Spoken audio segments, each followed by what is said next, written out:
off. 3 and 4 is what you dial in with. Okay.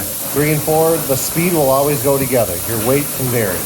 And then once you punch it in, you hit confirm, so it's green. Because if you don't hit confirm and you change the speed on 3, it won't take and copy it to 4, so it'll go whatever the last speed is unless it's on confirm. Okay. So then 3 and 4 is those are like partial fills, just to yes. So then you don't have to overflow the bottle, basically. So right now I have the filling speed on number 1 and 2 fast. So when it fills here, it'll only fill to about here, but the bubbles will come up to here. Right. So it's only got so long to go. So on 3 and 4. It'll just go a much slower rate and top off the rest. That makes sense. Just to get this is 1 and 2, and these are tied together. Yep. And then 3 and 4. 3 and 4. Okay. Gotcha. And then is there like a throttling? Okay, valve? So here's your machine speed.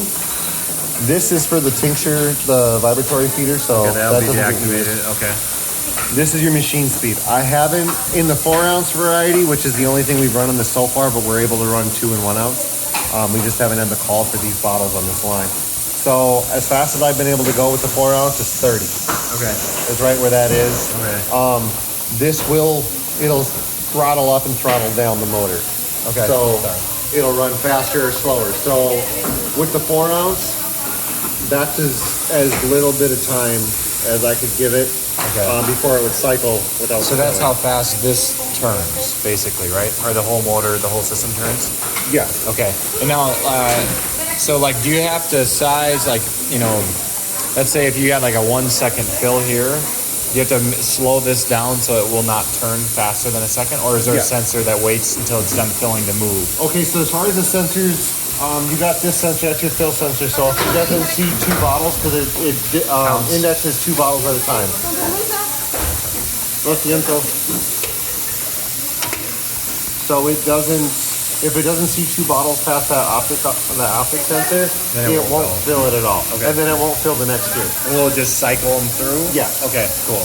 So usually the person that's putting caps will just pull the empty or the low ones out. Okay. So it doesn't go through capping it already. Nice. If you cap it too many times, you could start these guys and it won't seal. So that's the only optical sensor that there is, just to stop it from filling and spill it. Right, okay. But otherwise, in these gates here, those 2 gates, if you want to call them gates, but they hold the bottle during the capping cycle. Yep. These were put on as an afterthought to just kind of guide it out. That makes sense, okay. Because they weren't grabbing before. The tincture bottles are glass, so they're much heavier. Oh, sure. Where these might stick in there a little bit. Yeah. Okay.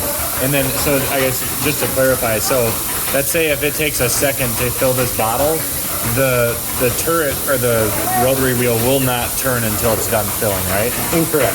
Okay, so it can unless you dial the speed back.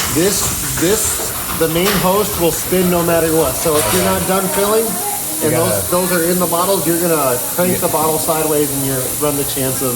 So you gotta slow. You want to size your fill first, and then pair the speed with that. Okay. So when you're setting up your bottle, you want to throttle down the machine all the way down to 0. That makes sense. And then you get your fill weights. And then slowly dial and then slowly speed it up until you're just at that cusp of, okay, it just stopped and now it starts to move. Right. That's where you want to be. Okay, that makes sense. Cool. So I'll run a few and go back to return, go back to manual screen, go back to main screen.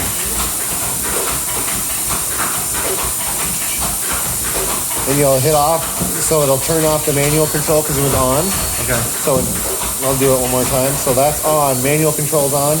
So hitting that will turn off the manual control. Okay, so it's going on to automatic. Yep, so now the PLC's in control. Gotcha. Now see, since we stopped the cycle there, it won't fill those last 2. Okay, that makes sense. You gotta be careful not to And I'll show you too, I'll slow down the speed. So now it's gonna slow down everything here, but the filling time's still the same. Okay. Cool. And obviously when you do that, then you have to worry about the caps getting over-torqued if you don't. Yes. Okay. See how this is burned? Yeah. got too much torquing time, then you're going to torque the hell out of your cap. Sure. Okay.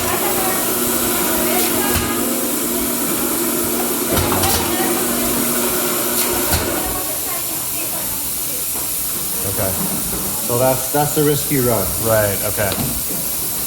Gotcha. Cool. And so then you probably want to adjust your torquing after you get your fill speed dialed in.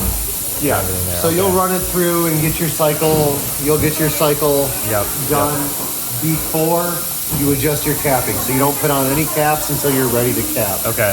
When you're still in this cycle, you know, you have your set number of bottles and you cut it off. Right. And then you can. So then these are adjusted just by, there's a set screw here to go in There's and out. a 10 millimeter screw here and here to adjust your rails in and out on both sides. Okay. The center post, the center rail is static. It does not move. Okay. But you can move it up and down if bottles are Yes. dipping or So you something. could turn this But you higher. probably don't really ever need to do that. I would imagine. No, not generally. Okay. If you went taller than this bottle, you'd probably have to worry about it. Okay. But originally, again, this was for a 2-ounce glass bottle, and that's all it was designed for. Right. And I brought everything along to convert it. So, Okay, cool. so as far as You ever have problems with those bottles tipping in that little gap? not generally, but there is height adjustants Okay. on all four corners here. So we can bring that up. That's easy. Yes. Okay. But the problem you run there is if there needs to be a little bit of gap because as it spins, it's still kind of tight in here. Okay. It's got a snug fit. Okay. So as it comes through here, Yeah. it'll drop it out. So if it's loose, If it's too loose, you might have a little trouble with it tipping forward. okay. So like the sizes that we gave you guys, if that was a little bit, if like my caliper was off, is it gonna like mess up the model, or is it okay to have a little bit of play with it? If there's a little bit of play, I usually like it that way. And when we designed it, so when I sent out the original wheel, Yeah. there's 10 millimeters of space between the outside rail and the outside of the wheel, Okay. no matter what. Oh, so nice. everything else is centered in on this hole. Gotcha. So Okay. there's a very, very fine hint, like a CNC fine hint Yeah. of grab on this outside. Okay. Gotcha. Cool. See, it's nice and snug. Yeah. So every bottle will fit to the outside the same, basically. Yes. Okay. And also, you're gonna see differences there. If you have a large variety of change in your vendor of your bottles, you'll Yeah. see a difference. Because okay, my spec is this, but the tolerance is Right. 100th of an inch. Sure. So you got that little bit of play of Yeah, whatever it makes is. Okay. What's the so what we're gonna do is we have like two piston pumps. So we're gonna use these two for water and use this basically put on two more different pumps that are gonna fill oil into a bottle with a piston pump, and we were hoping to try to signal it to the PLC. So what signals these pumps to run? Is it just like an electrical wire, like a jump switch with a Q relay, or is it an air signal? No, they're pneumatic, or they're electronically controlled. Okay. So your PLC is going to run everything that's going on here as far as your fill speed. Yeah. So that's running through the PLC. But the good thing is you wouldn't even need to use those piston pumps unless it's a really viscous fluid. It's pretty viscous, and it's really like it's essential oil, so to like eat away like hoses, and we have to do like a micro dose of like 0.1 ml. So it's very small, or it's like 0.1 gram or something like that in each bottle. So we have to be very accurate. So we have like these metering pumps that are very accurate. That's what we're using there. So, But outside of that, if you went something a little bit thinner or something with a little bit of a higher volume, those would work. those hoses you could pull off. Okay. Now these are alcohol. These are food grade, so they can run alcohol. Okay. You know, just about anything you want to put to them. The silicone's very durable. So Nice. Okay. And then those. How accurate are these pumps? fairly. I mean, like I said, you got to dial in your 3 and 4, so you get them perfect. But I mean, the consistency is extremely well. Okay. I mean, it took a couple hours to dial it in properly. Yeah. That makes sense. Once you get the hang of it, is it hard to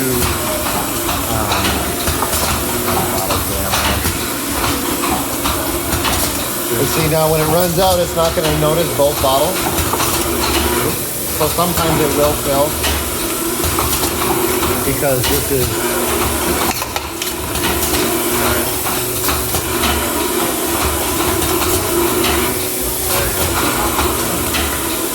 Okay. So that one, it sends the bottle somewhere. Yeah, and that's why it filled. This was tilted back. So, okay. So it thought that there was something in the way because the flag was in it. Gotcha. In the way. That makes sense. So I'll take this one out. Okay, cool. That makes sense. So as long as your entry gate's not hitting the deal or something like that, right there. And do you ever have to worry about are all these wash-proof motors underneath, or do you have to worry? Okay. They have a separate drive on. No liquid will usually go down here. Like this whole pan is sealed. There is a drain spot over here that you put a hose on in case there is overflow. That's smart. Okay. Cool. But now I need to go grab a wrench real quick. Okay. So I can tighten that back down. All right, so he told me how to, these caps here, there's a spring on the inside of this that pushes the cap out so it doesn't pick up the bottle. And it's just a chuck here.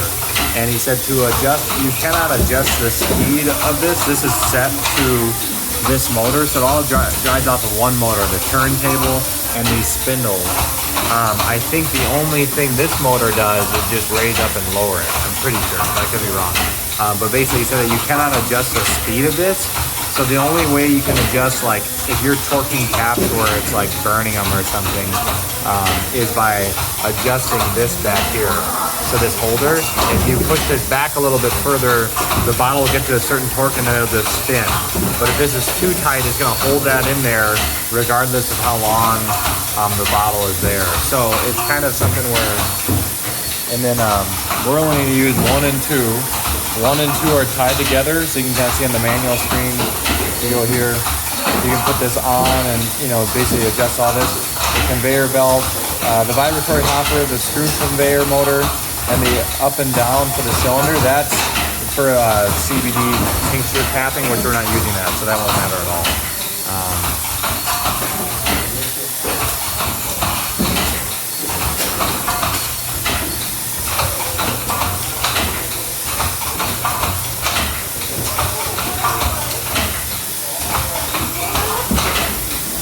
Basic labeler, lap labeler, nothing special about it. It's got one speed control here that controls the wrap, the conveyor, this, and the wrap, the label applicator motor. That's all tied together. That's really simple. It looks all very similar to the stuff we currently use.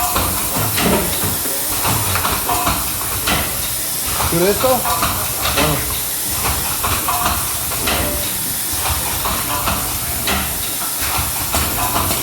You always have to do the manual pump on and then hit automatic start? No. Okay. But like when you're setting up.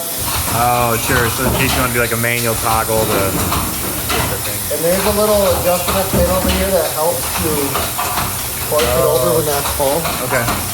But sometimes you gotta adjust that depending on how big your bottle is. That makes sense. Because as it moves. And these bottles they don't have any stat in the plastic. Okay. I've had a lot of experience with plastic extrusion, so you can tell that these bottles don't have a lot of anti-static because they'll rub together and they grab each other. Oh, gotcha. So even though the static's extremely minimal, the anti-stat helps reduce static and it helps give it more of a glide. Okay. So they do stick together a little bit more on turntables and stuff because of that, or? Yes. When there's less, like right here, you can tell there's no movement. Right. Like I'm not putting a lot of pressure on it. Right. So there's no anti-stat in it. It's a kind of a wax to prevent any static. Okay.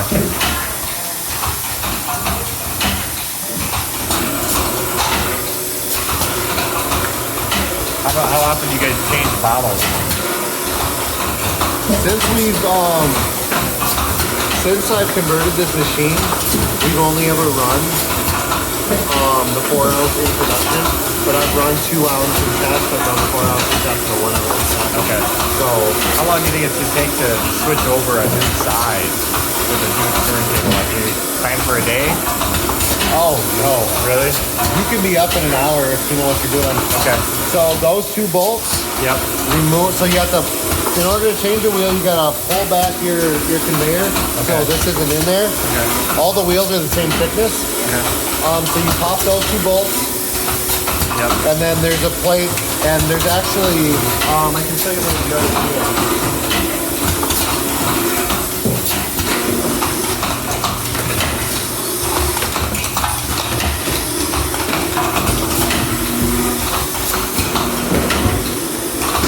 This is the original wheel.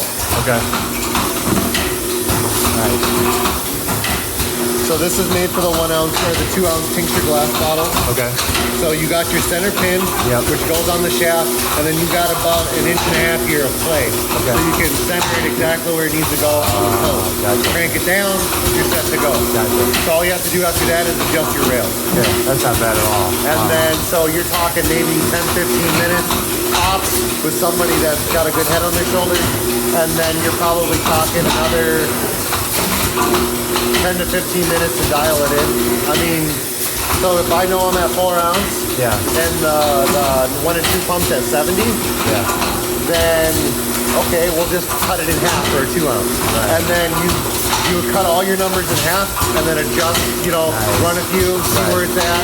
And then fine tune it after. Yep, and then run it low. So 70 is a fine-tuned point, and 29 on the other 2 or 28. Okay. Then I'm gonna cut it in half and take off 5. So I'm gonna run it to 40 on 1 and 2, cut those other 2 to 15, Yep. and then see where I'm at, Okay. and then I can so your fine-tuning probably takes 10, 15 minutes. Okay. So, someone who's good at it can do it in about an hour. A whole full changeover, Yeah. I say that pessimistically now. Really? That's good. Once Okay. you get your initial setup done, Yeah. you get your pumps actuated in there and done right, Yeah. then I think, like I could probably change this over to a 2 ounce in probably, half an hour, Okay. That's pretty good. realistically. Okay.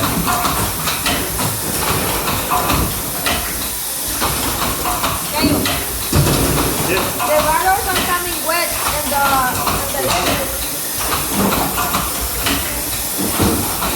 And then also, I'm glad this issue happened. So these are paper-based labels. Okay. So the fact that it's bubbling over means we got to slow it down a little because it gives. So we need to give it a little bit more time. Okay. So what we'll do, we'll go into parameters, and we'll just slow this pump down a little bit. So it's not pushing in as fast, Okay. but it's still going to have time to Gotcha. recover. Okay. And now there's really no way, like, if pump 1 runs faster than pump 2?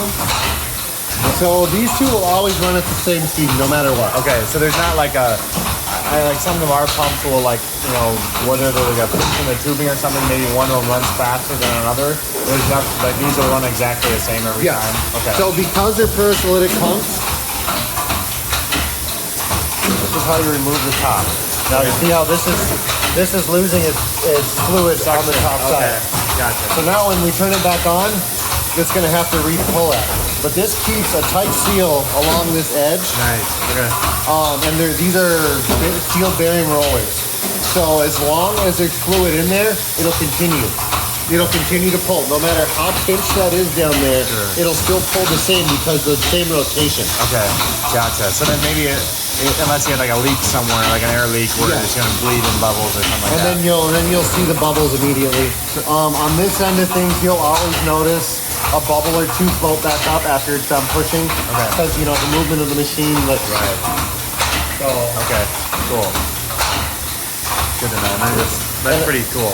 and I should have done that to one of these because now I got to run both of these pumps. Oh, right. Okay. Sure.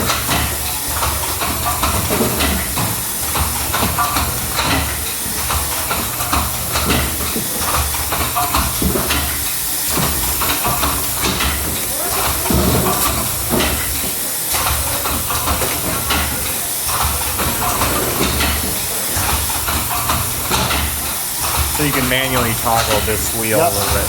Okay. So that's your main hose. That's your screw motor cover. So you Okay. can see how off anything might be. So this motor drives this, and that's a set speed That's no a- matter what. But as far as the duration of how long it goes down is always tied to this. 'Cause Yeah. It's got okay. That's good enough. At first I thought that this would have been for that. Yeah. It's not. That's surprising that doesn't have a speed control. You think it would? I'm gonna see if I can find one that's laying around Okay. that we can plug in and wire in, because that would help a lot. Right. Yeah, to help your variance of it. Okay. That way, if it's burning a little bit, obviously, if it's burning on both, then we're just talking about, if it's burning on one but not the other, then it's just an adjustment here. Okay. If it's burning on both, then obviously that's running too fast or slow. So is there a clutch in each of these chucks? It's just no clutch at all. Okay, so no matter what, like it doesn't get to a certain torque and then it'll just stop No. spinning? Okay, This is not that advanced. gotcha. We're talking elementary school mechanics here. Okay, cool. So now,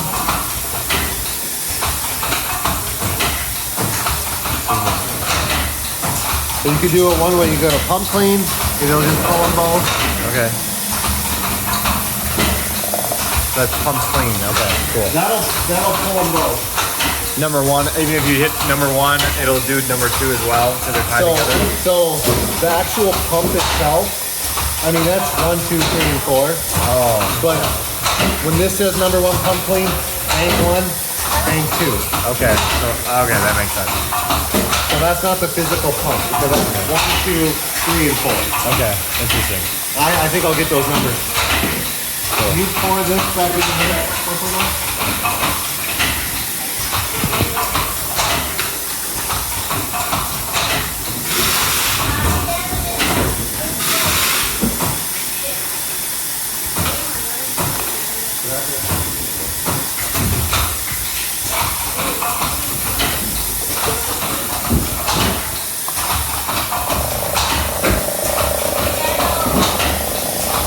So then are those like one-way valves down there?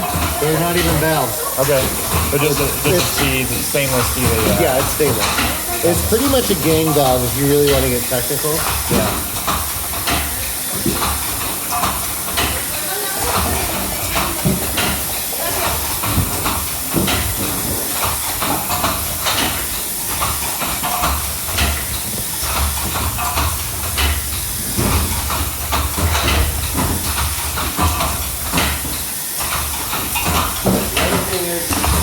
It doesn't matter. But these yellow posts will move up and down as you need them, but you won't need to adjust that unless you change hoses. If they're not in the center, they'll pinch, they won't pull, which is exactly what was just happening there. Okay. Oh, sure.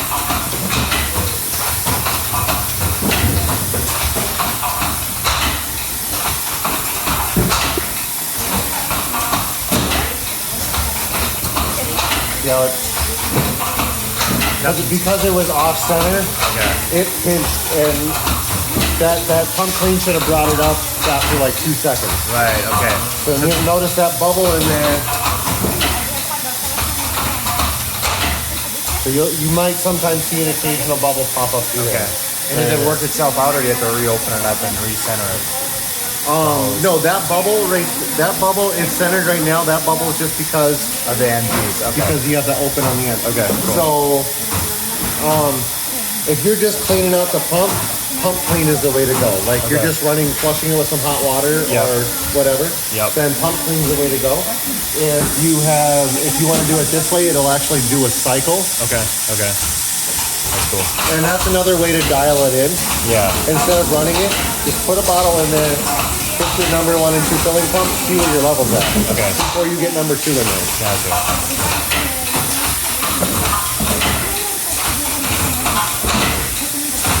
It's hard, any more adjustments, I don't know. I guess the only thing I can think of now is just like trying to see where those pumps connect in at, because we're gonna be kind of hot wiring another pump in there to signal. So just trying to see what that signal is like. If we could just connect our signal wire from our pump into that same terminal. So my best idea on that would be off the top of my head because I haven't dug into the electrical too much on this. Yeah. Would be either to have its own optical sensor, like a dual optical sensor, so if they're not both triggered, Yeah. and with a timer on them before it fills, Yep. and then sync that with this. Yeah. I'm not sure if it's got any extra I/O, input output. Well, usually what I've done is like, I don't know, we usually try, because it's a piston filler that's run on pneumatic, but it's got an electrical switch to it, so you can run an electrical switch to open a pneumatic valve to signal the piston to fill, or you can just bypass the switch and put a pneumatic air burst in there. So if there's another signal in the machine somewhere we can just tee off of, like maybe it's the entry gate or the dive head or something like that, we could tee off of, then it would work because it's going to be a really short fill. So I don't know if we could just tee off of this diving head, so when that gives a burst, it signals both of our pistons to fill here. Maybe that would work, or we could do something else. So if there's an extra input output, that'd be easier, but I'm thinking about it now. If you can piggyback off the signal that starts this pump, Yeah. that's all you need to do. That's the best way to do it. So we could probably just run a wire, because right now it's just like a little switch you touch together manually for like tabletop film. And we could probably, it's just connecting the... Yeah, if you piggyback, no, let's go over to the other side. Okay.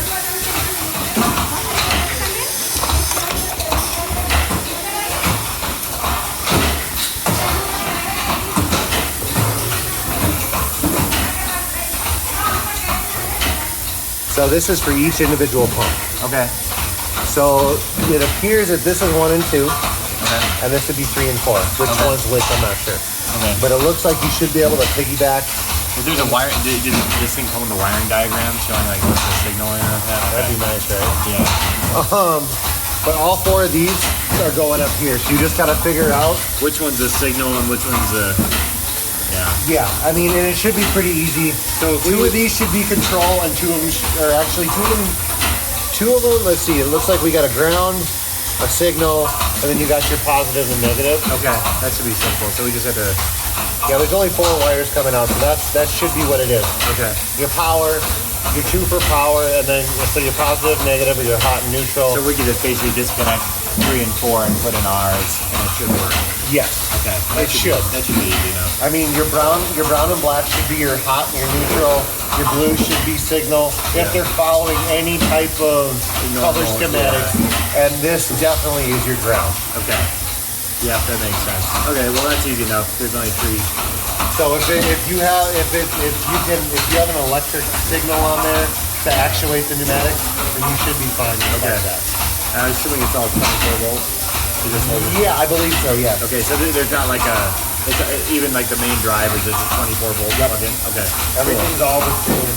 All right. I believe it's. I don't remember which circuit this is running to, but I believe this whole room is 240 or 208. Okay. So it should be that 240 single phase. Okay. Cool. Single phase. All right. That sounds Yeah, not a 3-phase. All right. Cool. So I mean, if you're ready to just take some videos of it running.